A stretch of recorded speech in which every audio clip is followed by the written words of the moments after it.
Regresamos a Argumentos. Gracias, amigos, por seguir en sintonía de este espacio a través de la señal de Globovisión. Sus preguntas y comentarios, como siempre, a través de nuestras cuentas en redes sociales. Esto es Argumentos. Aquí escuchamos diferentes puntos de vista, visiones sobre el panorama político nacional. Me acompaña Bruno Gallo, del Partido Avanzada Progresista, su secretario general. Vamos a seguir revisando pues algunos de los acontecimientos más relevantes y sobre todo momentos cruciales para la oposición en Venezuela.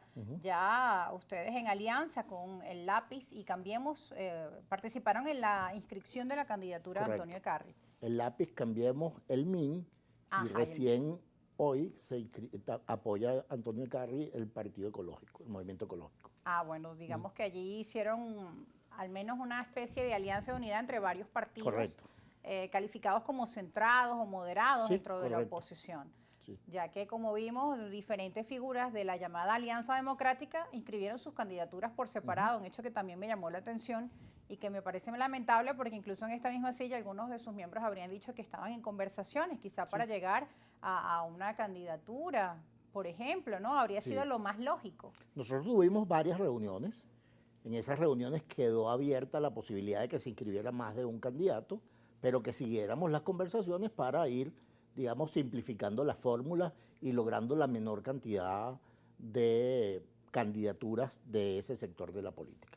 Claro, ahora, ¿cómo creen ustedes que ve la gente cuando hay unos 10 candidatos de partidos políticos de oposición que no se sienten representados además por la plataforma unitaria, algunos son independientes, etcétera? Es difícil hoy, en medio de la coyuntura que vive nuestro país, cuando la gente dice, oye, 10 candidatos a la oposición, aún así, después de tantos llamados a la unidad, se inscriben 10 candidaturas. ¿Qué pasa? Fíjate, yo creo que es importante hacer una especie de retrospectiva. Aquí en el año 17, o hasta el año 17, después de las elecciones de 2015, cuando la oposición en general ganó el 75% del Parlamento, pero ahí comenzó una práctica sumamente complicada, y era que las decisiones se iban tomando no a partir del debate democrático, sino a partir de cuántos diputados tenías en esa Asamblea Nacional. Bueno, lo que realmente pasó con esa victoria es que esa victoria ensoberbeció a algunos sectores de la política y se creyeron con el derecho a tomar las decisiones cada vez en cenáculos más pequeños. Entonces antes había un G15 y se fue reduciendo a G7, G4, y ahí empezaron a tomar las decisiones, a veces anunciadas por un grupo de WhatsApp. Por supuesto, eso resquebrajó las oposiciones, pero además, y hay que decirlo, un sector de la oposición escogió la vía de la abstención, las guarimbas, la calle, vamos a Miraflores, etcétera, etcétera, que no fueron sino un montón de fantasías, porque no había detrás de ese sector de la oposición fuerza suficiente sino para arriesgar a unos muchachos en la calle. Eso, sin duda alguna, generó una grieta que fue cada vez más difícil de subsanar, porque esa grieta fue seguida por descalificaciones, adjetivos, insultos, y el debate político se fue en adjetivos, en adjetivos que no te permiten llegar a un acuerdo.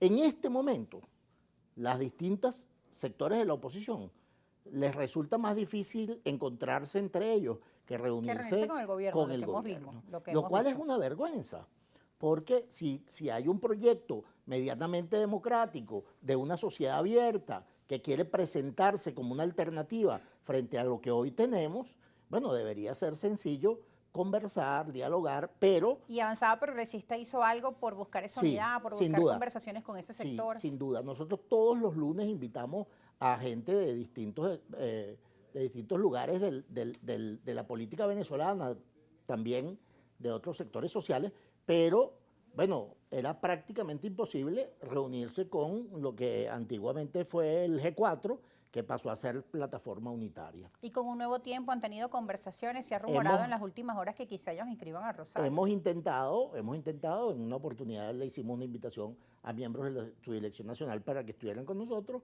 a última hora cancelaron la posibilidad.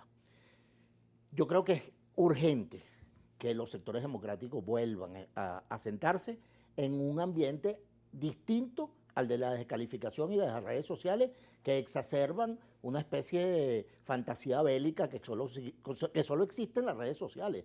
Porque más allá de eso, tú ves que no hay ninguna acción subversiva o más allá de la fantasía o de la patología de algunos personajes en las redes sociales. Ahora, ¿qué opinan ustedes como partido político de la oposición de que las tarjetas o partidos como Un Nuevo Tiempo y la MUC no puedan inscribirse? Dicen que se encuentran sin acceso al sistema para poder inscribir su candidatura. Bueno, nosotros creemos que en una sociedad abierta este tipo de cosas no pueden pasar. En una sociedad democrática no deben pasar, ¿no? Lo cual, de alguna manera, desdice de la condición democrática de quienes tienen el poder en Venezuela. Pero aquí hay que decir algo más. O sea, dos sectores de la política venezolana convirtieron el país en una especie de campo de batalla, donde el discurso de la política, que no es otra cosa que diálogo, que conversación, que negociación, que confrontación de proyectos, ese discurso fue sustituido por un discurso lleno de figuras bélicas, lleno de exaltaciones heroicas, ¿no? Entonces, en medio de esas exaltaciones heroicas, no es posible pensar en la gente de a pie que está padeciendo problemas realmente graves, De tal manera que aquí lo que está planteado es poner sobre la mesa ya no esas exaltaciones bélicas, ese heroísmo, unos héroes que plantean la necesidad de recuperar la libertad y otros héroes que plantean la necesidad de construir el reino de la igualdad. Entonces, entre ese par de héroes o de grupo de héroes, hicieron del país un campo de batalla casi inhabitable que ha expulsado ese montón de compatriotas que han tenido que irse a buscar alternativas, ¿no? Entonces es verdad, o sea, un sector de la política es sumamente autoritario y se cree que haciendo cosas como cerrar la inscripción a algunos partidos de la plataforma unitaria están protegiéndose del extremismo y del otro lado, tomando acciones digamos, fantasiosas, creen que están exaltando el heroísmo para derrocar este autoritarismo que nos gobierna. Son momentos de un liderazgo político sensato. Son momentos de sentarse a pensar en la gente que padece y dejar la peleadera y dejar de convertir el lenguaje de la política en un lenguaje de guerra. Porque aquí ocurre, ya también de un sector han dicho que si no están participando, estas elecciones no serán consideradas como creíbles, transparentes por la comunidad internacional. Y ya sabemos lo que ocurre por ese camino de desconocer el proceso electoral y cómo quedamos los venezolanos. No solo estamos hablando de un gobierno de los partidos de oposición, estamos hablando de las afectaciones que sufren los venezolanos, que sufrimos todos. Sí, hay un dicho indio de la India, que dice que cuando dos elefantes pelean, el más afectado es el césped, es la grama, es el pasto. Y efectivamente eso es lo que ha ocurrido en este país. La confrontación entre dos sectores que se dicen entre sí mayoritarios ha afectado profundamente a los sectores populares, sobre todo a los sectores populares, pero ha afectado a los empresarios, ha afectado a los comerciantes, ha afectado a los estudiantes, ha afectado a todos los que padecen una economía en crisis, una ausencia de servicios públicos, la destrucción de la infraestructura, la anulación de la educación. Entonces, yo creo que es tiempo de que cada quien presente sus proyectos, que en un cierto ambiente de paz se puedan confrontar opiniones y visiones, pero que cada quien reconozca que el otro existe y que después de las elecciones va a seguir existiendo. Entonces hay que buscar, creo, en esta coyuntura electoral, a un gran reconciliador. Ya tuvimos un vengador, ahora queremos una vengadora.